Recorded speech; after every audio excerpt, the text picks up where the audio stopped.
At nearly 70 years old, Wilfredo Bazooka Gómez was once Puerto Rico's greatest boxing champion, a man whose devastating knockout power made him a national hero. But in March 2022, reports emerged that shocked the boxing world. The legendary fighter was found living in terrible conditions, struggling with addiction and mental health issues that required immediate medical attention. How did one of boxing's most dominant champions end up in such a tragic situation? To understand this story, we need to go back to where it all began. Wilfredo Gómez Rivera was born on October 29, 1956, in Santurce, Puerto Rico. From an early age, boxing was his escape and his talent. As an amateur, he compiled an incredible record of 96 wins against just 3 losses. He captured gold medals at both the 1974 Central American and Caribbean Games and the 1974 World Amateur Boxing Championships. But despite his amateur success, Gómez faced a difficult choice that many young athletes from struggling families understand all too well. His family's challenging economic situation forced him to make a decision that would change his life forever. Instead of pursuing the 1976 Olympics, where he might have added to his medal collection, he turned professional immediately after his 1974 championship victories. The lure of immediate prize money was too strong to ignore when his family needed financial support. His professional debut was unremarkable, a 6-round draw in Panama City, Panama. Nobody could have predicted what would happen next. That single draw would be the last time judges would decide one of his fights for years. Gómez earned the nickname Bazooka for good reason. His bone-rattling power in both hands was unlike anything the boxing world had seen. Trainers and opponents alike described the crushing force of his punches as something that could end a fight with a single blow. What followed was one of the most incredible streaks in boxing history. Gómez won his next 32 fights by knockout, a streak that remains tied for the third longest in the sport's history. Each victory built his reputation and his confidence. Crowds began packing arenas just to witness his devastating power. In just his 17th professional bout, he climbed off the canvas in the first round to knock out WBC junior featherweight champion Dong Kyun Yum in the 12th round, claiming his first world title. Before we continue with this incredible yet tragic story, I want to hear from you in the comments. What do you think leads a champion athlete to struggle so deeply after their career ends? Subscribe to the channel if you want to see more stories about the human side of sports heroes. What made Gómez truly special was what came next. He successfully defended his title 17 consecutive times, and remarkably, all 17 defenses were won by knockout. This remains a world record that has never been broken. The list of opponents he defeated reads like a who's who of boxing elite, including Royal Kobayashi, Nestor Jimenez, and Leonardo Cruz. Each defense added to his legend, and with each knockout, Puerto Rico's love for their champion grew stronger. During this period, Gómez was living the dream of every young fighter. He had money, fame, and the adoration of an entire island. Puerto Rico claimed him as their own, and he became more than just a boxer. He was a symbol of hope and pride for people who saw their struggles reflected in his humble beginnings. The kid from Santurce had conquered the boxing world, and it seemed like nothing could stop him. His reputation reached its peak in 1978 when he faced Mexican knockout king Carlos Zarate, who entered their bout with an incredible undefeated record of 52 wins, all by knockout. Despite facing such a formidable opponent, the naturally larger Gómez dominated the fight, stopping Zarate in the 5th round and cementing his status among boxing's elite. This victory was seen as proof that Gómez belonged among the greatest fighters of any era. But every champion faces moments that define not just their career, but their entire life. For Gómez, that moment came in 1981 against the legendary Salvador Sanchez. Billed as the Battle of the Little for the WBC Featherweight Championship, this fight was supposed to be Gómez's crowning achievement. He was heavily favored to win, with many predicting another devastating knockout. The boxing world expected to witness another chapter in the Bazooka legend.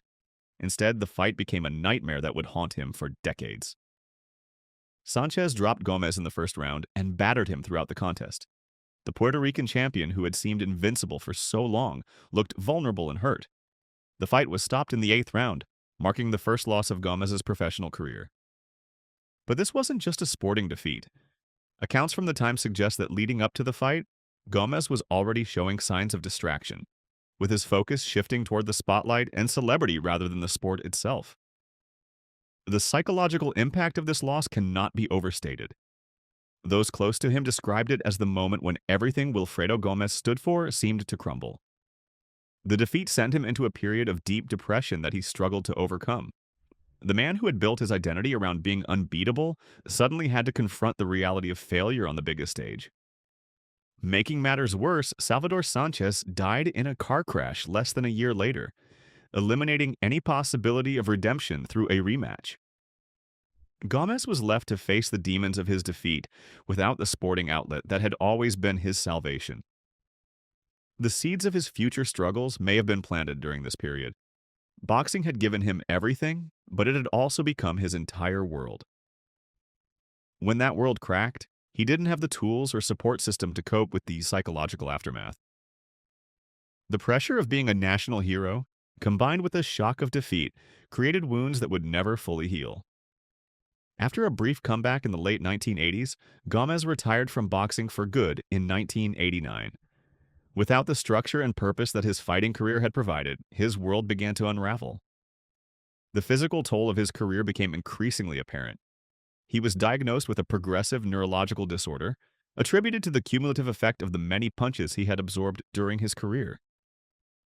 A punch had also broken his vocal cords during one fight, leaving him with a permanently hoarse speaking voice that served as a daily reminder of the price he had paid for his success. But the physical damage was only part of the story. Gómez's struggles with drug and alcohol addiction, which had begun during his career, intensified dramatically after retirement. These battles became intricately linked with his legal troubles. He moved to Venezuela, where drug problems resulted in him spending several months in jail. The champion who had once been celebrated across Latin America was now just another inmate struggling with addiction. His troubles continued when he returned to Puerto Rico. In 1994, he was arrested on charges of domestic violence and buying cocaine. More than 2 decades later, in 2015, he was detained again for a domestic violence investigation, though prosecutors ultimately chose not to file charges. Each incident further tarnished the legacy of a man who had once been considered a hero. Despite these profound struggles, Gómez made genuine attempts to rebuild his life. He attended a rehabilitation center in Colombia and managed to stay off drugs for a period after returning to Puerto Rico. In 1998, he became a born-again Christian, seeking spiritual healing for his wounds. He also maintained connections to the boxing community, working briefly as a boxing broadcaster and assisting the late Hector Macho Camacho with training his son Hector Camacho Jr.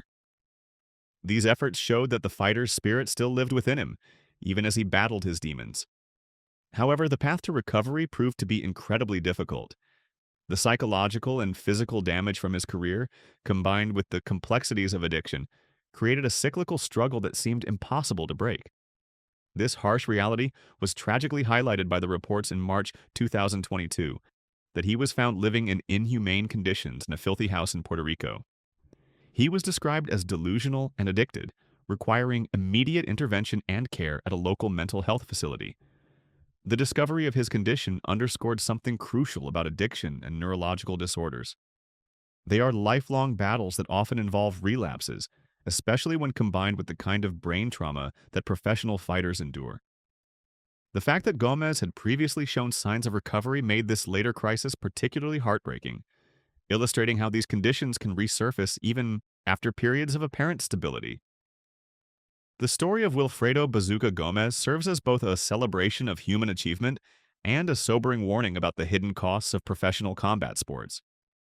He is rightfully celebrated as one of the greatest fighters to ever emerge from Puerto Rico, with his record of 17 knockout title defenses standing as a testament to his incredible skill and power. His induction into the International Boxing Hall of Fame in 1995 recognized the indelible mark he left on the sport. However, his life also exposes serious problems within the boxing industry. His journey from revered champion to a man requiring emergency medical intervention highlights what many call the broken infrastructure that exists for aging fighters. The sport that profited from his talent and courage often provides little support when the fights are over, leaving its heroes to navigate the difficult realities of physical and mental decline largely on their own. If this story moved you, please like and share this video to help spread awareness about the challenges faced by retired athletes. Subscribe for more in-depth looks at the human stories behind sports legends. The legacy of Wilfredo Gómez should be remembered not just for the records he set and the excitement he brought to millions of fans, but as a complete human story that encompasses both triumph and struggle, reminding us of our shared responsibility to support those who have given so much for our entertainment.